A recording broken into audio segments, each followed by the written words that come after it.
जी पाकिस्तान में तवानाई की लचक को बेहतर बनाने से 1,75,000 बच्चों और बालगों की अमवात को रोका जा सकता है।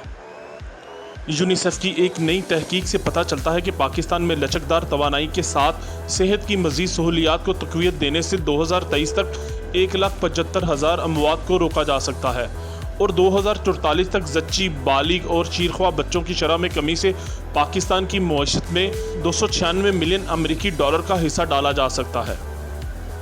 ज़्यादा तवानाई की लचक के नतीजे में अमवात के साथ साथ बीमारियों का बोझ कम होता है।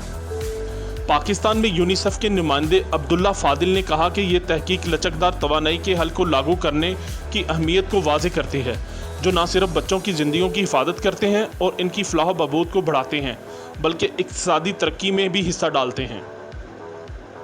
वाज़े तौर पर यह पाकिस्तान में हर एक के लिए एक जीत है। बच्चे, ख़ानदान, उस्ताज़ा, निजी शोबा और मईशत और काबिल तजदीद तवानाई की तरफ रुजू करने की उजलत पहले से कहीं ज़्यादा है, ख़ास तौर पर हमारे बच्चों के लिए जो रोज़ाना मौसमियाती तब्दीलियों के असरात का शिकार होती है।